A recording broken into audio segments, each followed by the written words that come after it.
नमस्कार, आप सभी का बहुत बहुत स्वागत है हमारे इस खास कार्यक्रम में। आपके साथ मैं हूं गौरव श्रीवास्तव। अनुसूचित जातियां, सामाजिक सुरक्षा योजनाएं। जी हां, आज का विषय हमारा यही है। विषय इसलिए भी बहुत महत्वपूर्ण है क्योंकि हमने देखा है कि जो अनुसूचित जातियां हैं उनके साथ जिस तरह की स्थितियां थी, अब उनसे पार पाने के बाद बहुत कुछ बड़े बदलाव की ओर इशारा करता हुआ नजर आ रहा है। और ये तमाम जो तस्वीरें बदली हैं, ये तमाम तस्वीरें बदली हैं योजनाओं से, उनके कायाकल्प से, उनकी सुरक्षा से, और जो तमाम नीतियां रही हैं उन्हीं के जरिए आज जो नीति है और जो नियति है वो बदलती हुई नजर आ रही है। और साफ तौर पर आने वाले समय में, भविष्य में तमाम ऐसी योजनाएं हैं जिससे और ज्यादा इजाफा इसमें देखने को मिलेगा। और साफ तौर पर जो इनके मजबूती के लिए, इनके सशक्तिकरण के लिए जो तमाम कदम उठाए जा रहे हैं उसमें और दूरगामी दृष्टि से ये जो तमाम कीर्तिमान रचते हुए नजर आएंगे। और साफ तौर पर राजनीतिक परिदृश्य की अगर हम बात करें, आर्थिक और सामाजिक यहां पर दृष्टिकोण की बात करें, तो वहां पर भी हमने देखा है कि अनुसूचित जातियों को लेकर तमाम सरकारों की तरफ से पहल चलाई गई और उसके बाद अब न्यायिक व्यवस्था में भी इसमें बड़े बदलाव देखने को मिले हैं। क्या है ये बड़े बदलाव और किस तरह से उनके आर्थिक और जो सामाजिक सशक्तिकरण की बात जो हम कर रहे हैं उसमें कैसे एक दूरगामी परिणाम इसमें निकलते हुए सामने आ रहे हैं, इस पर आज हम चर्चा भी करेंगे। बहुत ही खास मेहमान हमारे साथ हमारे स्टूडियो में जुड़ चुके हैं। आइए सबसे पहले उनसे परिचय करा देते हैं। हमारे साथ इस वक्त प्रोफेसर नुजहत परवीन खान जी जुड़ी हुई हैं। मैम, बहुत स्वागत आपका, जो कि professor and farmer dean faculty of law Jamia Millia Islamia university से हैं। मैम बहुत स्वागत। और उसी के साथ डॉक्टर राजकुमार फलवारिया जी हमारे साथ हैं, जो कि associate professor department of political science Delhi university and chairman centre for social development यानी कि CSD से हैं। सर बहुत स्वागत आपका।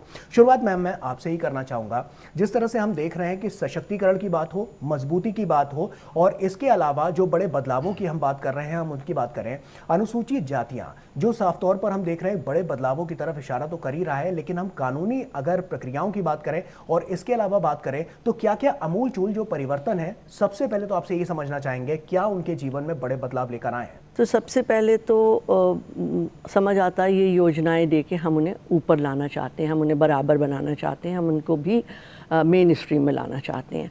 और इसकी अगर हम थोड़ी सी 1 मिनट में हिस्ट्री जानना चाहें तो जो हमारा समाज है इसमें जब तक हम भारत आज़ाद नहीं हुआ था और उससे पहले का वक्त और इवन उसके बाद का भी वक्त, मगर उससे पहले का ज़्यादा इम्पॉर्टेंट हो जाता है कि ये एक वंचित समाज था। इनको बहुत सारे तरह के सोशली पीछे थे, यानी कि सामाजिक तौर पे उनको अछूत माना जाता है, अस्पर्श माना जाता है और उनको दूर रखा जाता था। उसी वजह से उनकी जो शैक्षिक योग्यताएँ या शैक्षिक इच्छा थी उसमें कमी थी, अधूरापन था, और ज़मीनें नहीं थी, गरीबी थी, तो वो एक तरह से आर्थिक रूप से भी बहुत पिछड़े हुए।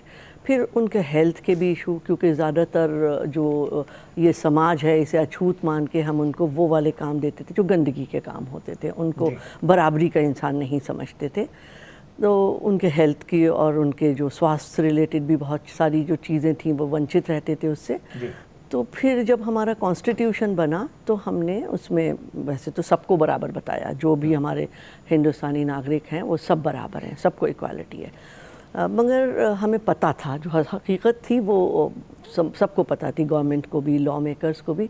तो उसलिए उन्होंने कुछ कॉन्स्टिट्यूशन में भी ऐसे प्रोविज़न लाए, ऐसे अनुच्छेद लाए और उसके अलावा कुछ अलग से भी लॉ बनाए जिससे कि हम जो बराबरी की बात करते हैं वो हकीकत में बराबरी हो।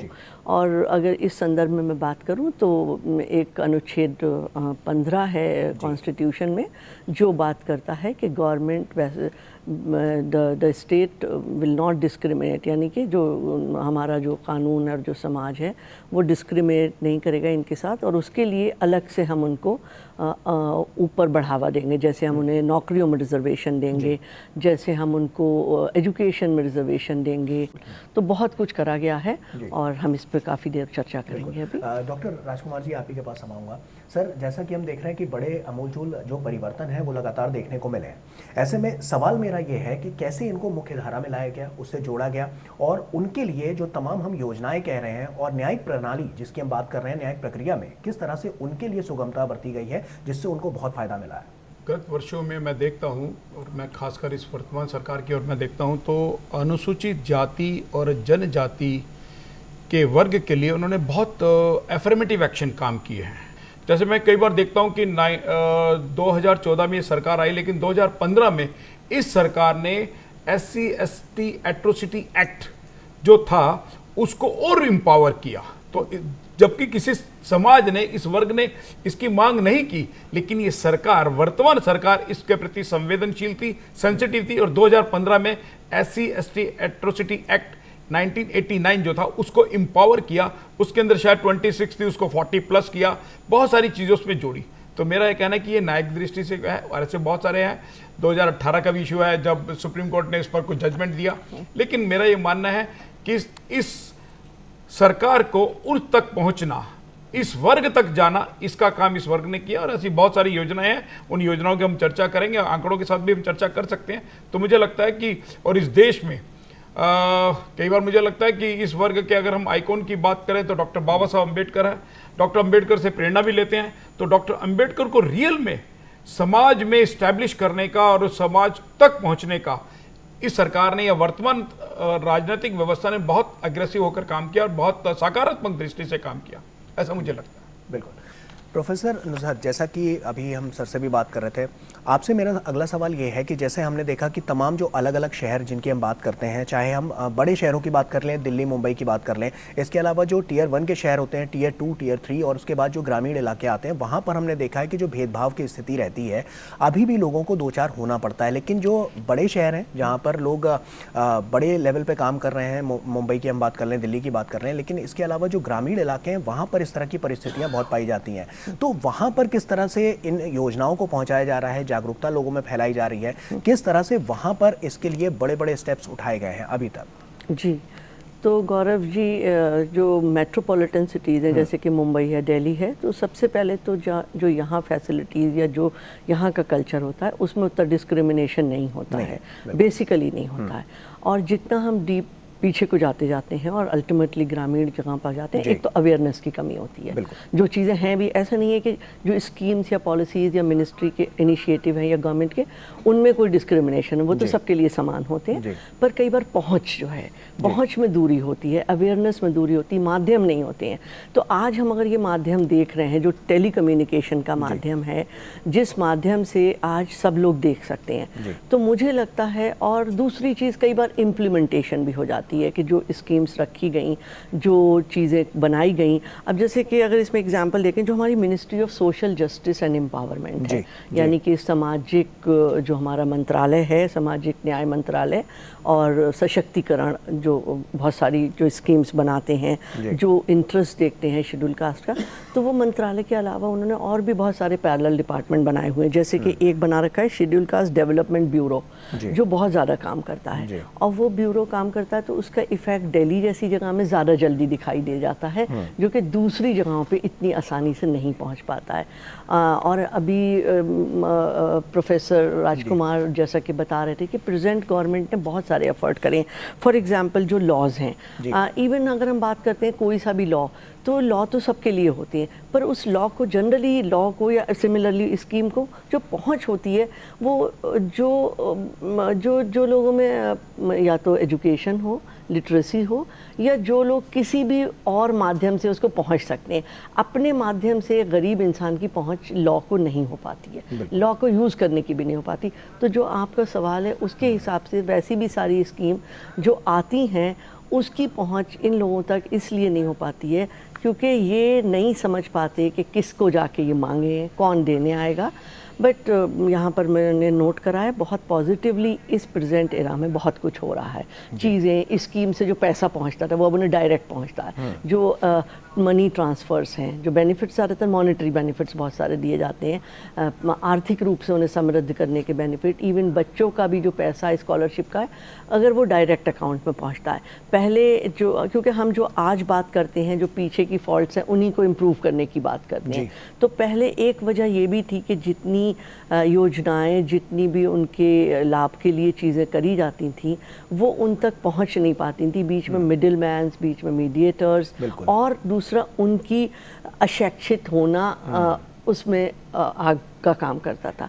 अभी बहुत अच्छा ये हो गया है, हर चीज़ की पहुंच बहुत डायरेक्ट हो गई है। तो और जो आज का रिजल्ट है वो मैं समझती हूँ वो कुछ दिन बाद दिखेगा। और कहीं ना कहीं लगता है कि सरकार ने भी इस चीज़ को जाना समझा और उसके बाद ही एक्शन लिया है। बिल्कुल, और ये चीज़ें अभी हमें शायद 1-2 साल में आपको दिखेगा इफेक्टिवली, एंड अभी थोड़ा दिखने लगा है। वो सब कहते हैं कि हमें जो बेनिफिट आपने बनाए हैं वो मिल रहे हैं। हमारे बच्चों को समय पे पैसा मिल जाता है ताकि वो अपनी किताबें खरीद सकें, या हम बहुत सारी जैसे स्कॉलरशिप स्कीम्स हैं। पहले क्या होता था कि वो स्कॉलरशिप लेते लेते ही बच्चे का साल निकल जाएगा, या फिर उसके लिए इतनी भाग दौड़, इतनी जोखिम उठाना पड़ेगी कि कुछ लोग तो हार के ही बैठ जाते थे। तो अभी बहुत चीज़ें स्मूथ होती जा रही हैं, and I appreciate all that. निश्चित तौर पर, क्योंकि सामाजिक तौर पर जिस तरह से उनको आर्थिक और सामाजिक रूप से सशक्त करने की जो कवायद है वो तेज गति से जारी है, और सरकार तमाम ऐसे स्टेप्स, तमाम ऐसे कदम उठा रही है जिनसे उनके जीवन को बहुत ज्यादा सुगम बनाया जा रहा है। और यही तो है बदलाव की प्रणाली, जो साफ तौर पर न्यायिक व्यवस्था को और ज्यादा दुरुस्त भी करती है,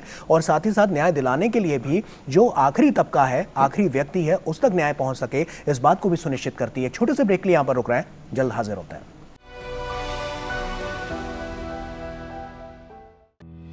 देश भर के 300 से भी अधिक संविधान सभा के सदस्यों की अथक परिश्रम और जोरदार मंथन के बाद भारत के लोगों ने स्वयं को अमृत कलश के रूप में दिया एक नायाब उपहार, संविधान।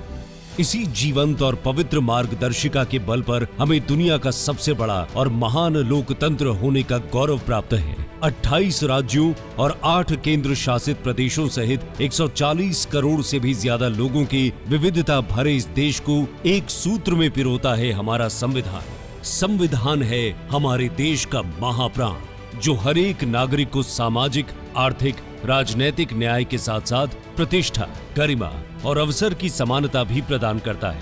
गर्व है हमें अपने संविधान पर, जो हमें प्रकाश और आगे बढ़ने की प्रेरणा प्रदान करता है। स्वतंत्रता की 75 साल की गौरवपूर्ण यात्रा हमने इसकी मदद से पूरी की। समय समय पर जरूरत के अनुसार इसे और बेहतर किया। वंचितों तक इसकी पहुंच को और आसान बनाने को प्रतिबद्ध हैं हम। इसलिए लोकतंत्र के 75वें वर्ष में पूरे वर्ष हम करेंगे संविधान समर्पित। सबको न्याय, हर घर न्याय, नव भारत, नव संकल्प, विधि जागृति जैसे विविध अभियानों का आयोजन संविधान में लिखी समानता, कर्तव्य और अधिकारों के आधार पर ही हम संकल्प से सिद्धि की मंजिल भी हासिल करेंगे। हमारा संविधान, हमारा सम्मान।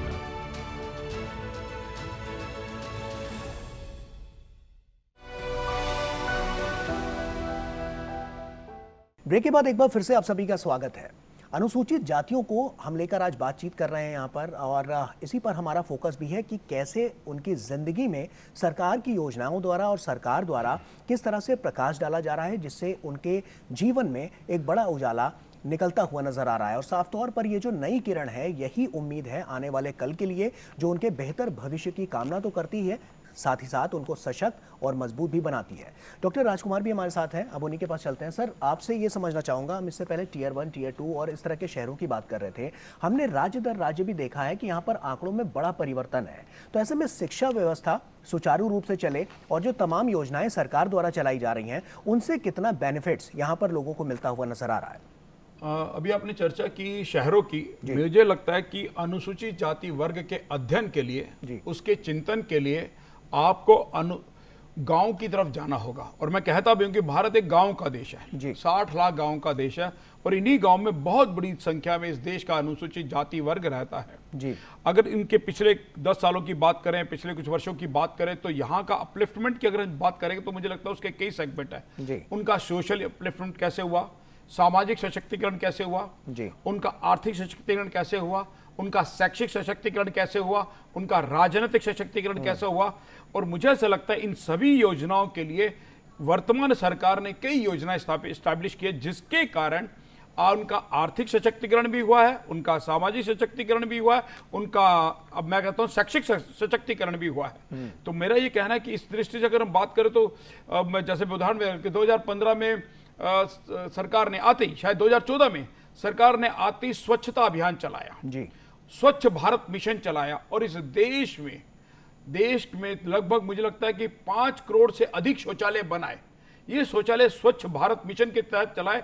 आज भी गांव के अंदर, मुझे कहते हुए बड़ा होता है कि देश के अंदर 70 साल 60 साल महिलाओं को बाहर जाना पड़ता था, तो इस सरकार ने स्वच्छ भारत मिशन के तहत करोड़ों की संख्या में शौचालय का निर्माण घरों में भी कराया और स्कूलों में निर्माण कराया। मुझे रिपोर्ट की भी जानकारी है, पिछली सरकारों में एक इंटरनेशनल एजेंसी के माध्यम से रिपोर्ट रखी गई कि क्या कारण है कि स्कूलों के अंदर जो छात्राएं हैं वो कक्षा 5 के बाद कक्षा 6 में नहीं जाती है जी। उस रिपोर्ट में बताया गया कि उस स्कूल छोड़ने का बहुत बड़ा कारण यह था कि उस स्कूल में छात्राओं के लिए अलग शौचालय नहीं थे। लेकिन इस वर्तमान सरकार ने उस रिपोर्ट को तो पढ़ा ही होगा, लेकिन इस रिपोर्ट को उन्होंने प्रत्यक्ष अनुभव भी किया। देश के प्रधानमंत्री ने कहा कि मैं देखता हूं कि महिलाएं सुबह सुबह सूरज उगने से पूर्व महिलाएं जाती थी। ये मुझे लगता है कि ये सोचना ही, और इस देश के प्रधानमंत्री ने लाल किले से भी कहा कि शौचालय इस देश की अस्मिता का विषय है, सम्मान का विषय, एक विषय चला है। इसके अलावा अगर मैं बात करूंगा तो बहुत सारी योजनाएं, चाहे वो मुद्रा योजना की बात करें, जनधन योजना की बात करें, यह आर्थिक सशक्तिकरण का विषय है। जनधन योजना के अंदर उन्होंने 0 अकाउंट पर इस देश में, मैं कहता हूं कि 51 करोड़ लोगों का जनधन अकाउंट के माध्यम से खाते खुले, और उसमें बहुत बड़ी संख्या अनुसूचित जाति वर्ग की है। माना 140 करोड़ की आबादी में लगभग 51 करोड़ के तो खाते पिछले वर्षों में खुले। ऐसे बहुत सारे विषय हैं, चाहे अटल पेंशन योजना हो, चाहे जन सुरक्षा योजना हो, चाहे उज्ज्वला योजना हो, ये सारी की सारी योजना, बहुत लंबी फहरिस्त है, उसमें मैं चर्चा कर सकता हूँ, आंकड़ों के साथ भी बता सकता हूँ। लेकिन ये सारी की सारी योजनाएं जो पहले केवल मैं बात करते थे, हमारे सामुदायिक विकास योजनाएं भी चलती थी पुरानी सरकारों में, वो योजनाएं केवल राज्यों के राजधानी तक सीमित थी, लेकिन इन सरकार के माध्यम से वो गांव तक पहुंची है, और उसके कारण टेक्नोलॉजी भी और सरकार के एफर्मेटिव एक्शन का बहुत बड़ी भूमिका रही है। बिल्कुल। प्रोफेसर नुसरत, हम अगर बीते 10 सालों की बात करें, कुछ आंकड़े तो आपने गिनाए ही, लेकिन साथ साथ अगर हम रेशियो की बात करें तो ये रेशियो कितना बड़ा एक अंतर लेकर आया है, और किस तरह से ये रेशियो साल दर साल और बढ़ता गया है, किस तरह से उनकी जो प्रगति है वो लगातार और ज़्यादा बढ़ती जा रही है? ओके, सो गौरव, हम अभी बात कर रहे थे, हमने जब से कॉन्स्टिट्यूशन आया तो बहुत सारे अपलिफ्टमेंट्स दिए, कुछ सारे लॉज भी हम लाए और स्कीम्स, मैं अभी कुछ स्कीम के नाम की भी बात करूंगी, लेकिन सबसे बड़ा बदलाव शिक्षा में आया, शिक्षा में आया और एम्प्लॉयमेंट में आया, जो उनकी नौकरियों में। और जो ये बदलाव था शिक्षा में, जो बदलाव कह रहे हैं, सबसे पहले तो इनरोलमेंट ही होना चाहिए बच्चों का। तो जब हमारे पास free and compulsory education law भी आ गया था 2011 में, तो वो तो खैर सबके लिए, हर बच्चों के लिए, चाहे बट जनरली गरीब बच्चों के लिए, because free and compulsory education जब हम कहते हैं तो वो लोग जिनकी पहुंच नहीं थी, जिनकी रीच नहीं थी, और उसमें भी जो अल्टीमेटली रह जाते थे वो हमारे अनुसूचित जाति के लोग रह जाते थे। तो अनुसूचित जाति के बच्चों की अगर हम बात करें, उनका इनरोलमेंट, तो उनका प्राइमरी एजुकेशन में जो एक ग्रॉस इनरोलमेंट रेशियो है वो बढ़ के 90% हो गया है, जो एक बहुत बड़ा बदलाव है। और एजुकेशन हर डेवलपमेंट की शुरुआत होती है। अगर एजुकेशनली आप एम्पावर्ड हैं तो इकोनॉमिकली एम्पावर्ड अपने आप ही हो जाएंगे आप, और जब आप एजुकेशनली और इकोनॉमिकली दोनों तरह से एम्पावर्ड हैं तो आप सामाजिक, आपको एम्पावरमेंट अपने आप मिल जाएगा। तो पहले तो प्राइमरी शिक्षा, और अक्सर ये देखा जाता था प्राइमरी शिक्षा के बाद बहुत ड्रॉप आउट हो जाता था और मैट्रिक और उस लेवल पे नहीं पहुंच पाते थे, और ड्रॉप आउट रेट बहुत रहती थी बच्चों की। लेकिन ये ड्रॉप आउट रेट का रेशियो बहुत ही रिड्यूस हो गया। पहले 15% था SC/ST के लोगों का, पर वो अब सिर्फ 5% रह गया ड्रॉप आउट स्कूल के बाद, यानी कि they go for higher education, they go for secondary education, और सेकेंडरी एजुकेशन में उनका इनरोलमेंट 80% है, विच इज़ एक्चुअली एक तरह का बहुत बड़ा हाईलाइट है, एक तरह का बहुत बड़ा अचीवमेंट है कि उनका सेकेंडरी एजुकेशन में। और उसके बाद जब हायर एजुकेशन आती है, जिसे हम यूनिवर्सिटी या विश्वविद्यालय की शिक्षा कहते हैं, तो विश्वविद्यालय की शिक्षा में भी उनका इनरोलमेंट बहुत बढ़ गया है, बहुत ज़्यादा बढ़ गया है। और उस बढ़ने की वजह दोनों हैं, एक तो रिजर्वेशन भी दे रखा है हमने, और बहुत सारे प्रमोशंस और बहुत सारे जो उनको इंसेंटिव्स बच्चों को दिए जाते हैं, तरह तरह के स्कॉलरशिप, चाहे वो उनके मैट्रिक के अच्छे नंबरों के ऊपर हों या फिर उनके मेरिटोरियस, यानी कि वो बहुत अच्छे नंबर लेके आए हैं, उस बेसिस पे उनको जो स्कॉलरशिप, जो उनको छात्रवृत्ति योजनाएं हैं वो दी जाती हैं, या उनके छात्रावास में रहने की फ्री चीज़ें करी जाती हैं, जिसकी वजह से जो उनका रेशियो है वो विश्वविद्यालय की और कॉलेजेस की एजुकेशन में बहुत बढ़ गया है। फिर लिटरेसी रेट की अगर हम बात करें वो भी बढ़ के 66.1% हो गई है, जो बहुत ज़्यादा है। और अभी रीसेंट सर्वे तो एक दिखा रहा है, मैं कल ही पढ़ रही थी इसके ऊपर, 70% हो गया, इवन वो 61% से भी अब बढ़ चुका है। और सिमिलरली एम्प्लॉयमेंट में भी हमने, चाहे वो रिजर्वेशन दे के या उनके लिए स्कीम्स बना के या उनको इतना पढ़ा लिखा, हर बच्चे को ज़रूरत भी नहीं होती। मैं खुद चूँकि एक प्रोफेसर हूँ तो बच्चे आते हैं वो ये माध्यम से अगर दाखिला लेते हैं, पर जब वो क्लासरूम में आते हैं कई बच्चे उनमें से खुद ही बहुत ही बुद्धिजीवी और बहुत ही इंटेलिजेंट होते हैं, जो बाद में बस एक मौके की ज़रूरत होती है उन्हें, और वो मौका अगर उन्हें मिल जाता है तो फिर वो बहुत अच्छा करते हैं। और इसी तरह से गवर्नमेंट जॉब में अगर उनका देखा जाए तो रिजर्वेशन भी है, और इस वजह से वो एक काफ़ी जो एक बढ़ावा आया है, वो बहुत बड़ा बढ़ावा है। और वो बिल्कुल। अब डॉक्टर राजकुमार जी, आप ही का रुख कर रहा हूँ। न्याय प्रणाली में, क्योंकि हमने देखा है कि तमाम ऐसा जो तबका है जो बहुत पीछे है और उसको कई बार प्रताड़ना का भी सामना करना पड़ता है, तो न्यायिक व्यवस्था में, न्यायिक प्रक्रिया में उनके लिए किस तरह से इन व्यवस्था की गई है जिससे उनको सुगम, सुलभ और उनके हित में न्याय मिल सके?